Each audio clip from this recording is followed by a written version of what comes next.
Hello, my name is Gennaro Genoa, and today I'm going to be teaching you about electric fields caused by currents. Now, this discovery was discovered around 1820 by a Dutch physicist named Hans Christian Oersted. Now, Hans's accidental experiment opened up a whole new branch of physics that explored the connection between electricity and magnetism. And let me show you how he did that. Now, Hans made this discovery while in the middle of demonstrating another experiment having to do with a copper wire. What Hans realized was every single time he made the copper wire live, a small compass on his desk was diffracting.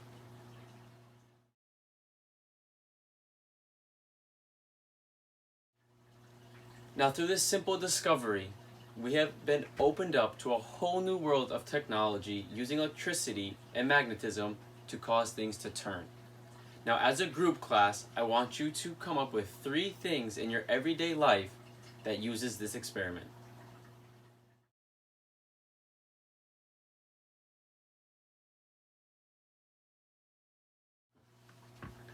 Thank you, Lee, for coming up here and writing your 3 objects.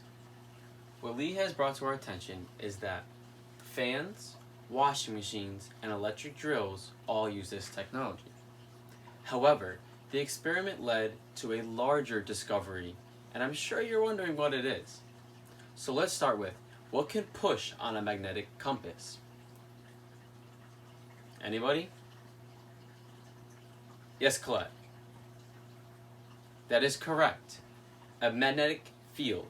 A magnetic field is the only thing that can push on a magnetic compass.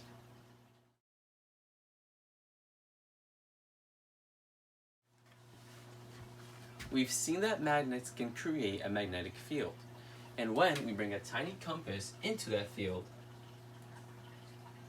we notice the compass diffracts.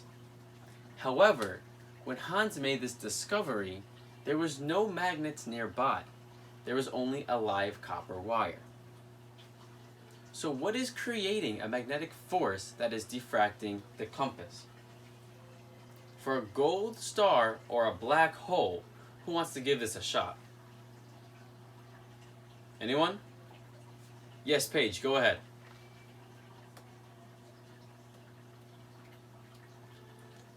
No, I'm sorry, Paige, that is a black hole, but great effort.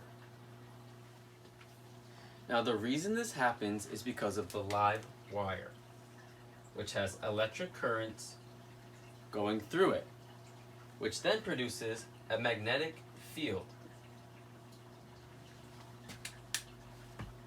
Before, we thought that electricity and magnetism were 2 separate phenomena. But after Hans' discovery of this, we can now see that there's a connection between electricity and magnetism.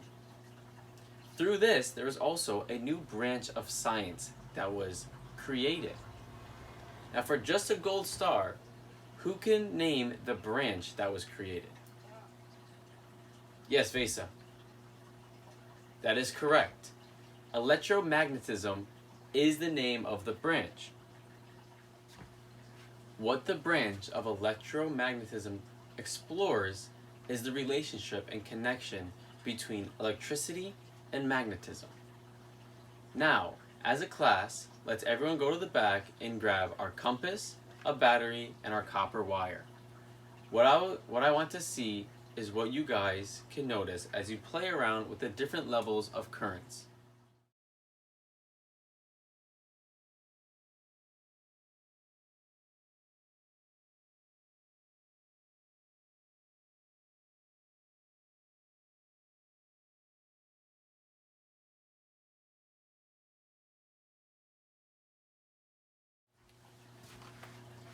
Thank you, Robert's group, for coming up here and writing down what you guys discovered. So Robert's group pointed out was that when you increase the current, the compass will diffract more, meaning more current gives more electric field. Remember, this is because the current is what is creating the magnetic force. Remember, this comes because the current is what is creating the magnetic field. thank you Perry's group for coming up here and showing what you guys have discovered. So what Perry's group discovered was that the further you go from the wire or source of magnetism, the weaker and weaker the magnetic field is. Now these are great discoveries. There's also one more that is found through extended research, which I will share with you guys. Now what we can also discover is the direction that the electromagnetic field is traveling. By running a wire through a platform made of cardboard and placing compasses around the platform, once the current is turned on, we can use the directions in which the North Pole points are pointing on the compasses to determine the direction. Once you connect all these points, you will notice that they create a circle with all the points. Meaning, if you want to find the direction of the magnetic field at any point around the wire, you just have to draw a tangent from where you want to find the direction.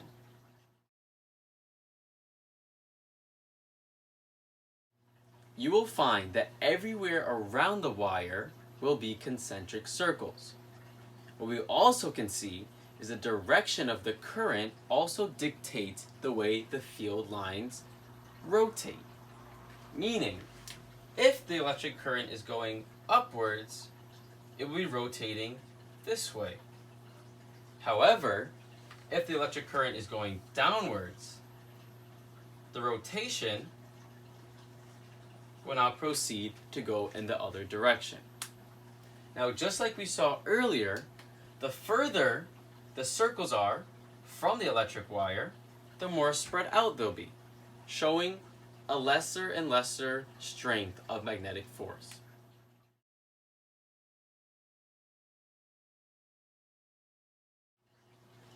Now it's time to take everything we learned and put it to an equation. What we have to remember is that a magnetic field has both magnitude and direction. So the equation we'll be using is E equals F over Q, where E is equal to the electric field strength, N times C to the power of -1, where F equals the force, which is measured in newtons, and Q equals the magnitude of the charge, which is measured in coulombs.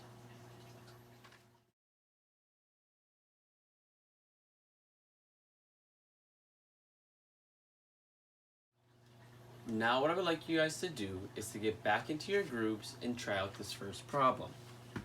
The problem is, what is the electric field if a charge of +5 nanocoulombs is placed at the point in the field where it experiences a force of 2,5 times 10 to the power of -6 newtons?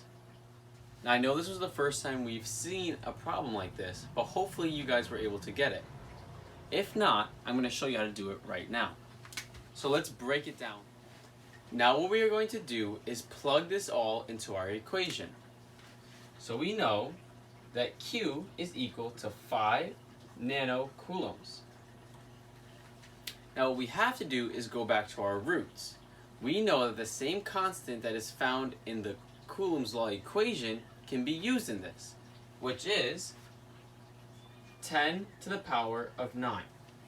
So what we do is we multiply 5 times 10 to the power of 9, giving us Q equaling 5 times 10 to the power of 9 newtons. Now that's the first step. Next, we have to solve for force.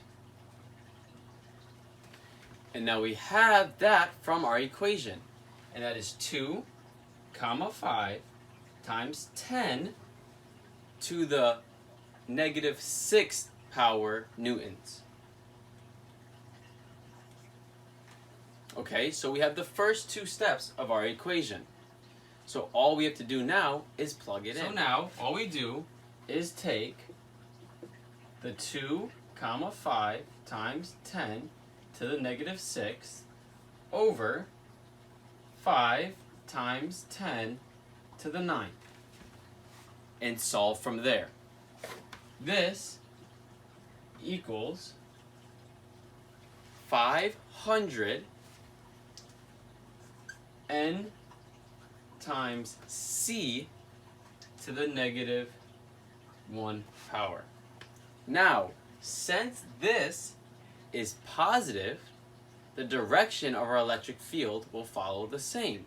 So it is going outwards. However, if it was a negative charge, it would go inwards.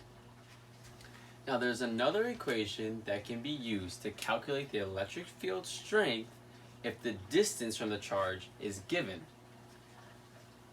The equation is E equals K times Q over R squared, where E, once again, is the electric field strength. K, like before, is the same constant found in the Coulomb's law equation, which is 9 times 10 to the power of 9. Q is the magnitude, just like before, and R is the distance from the charge to Q.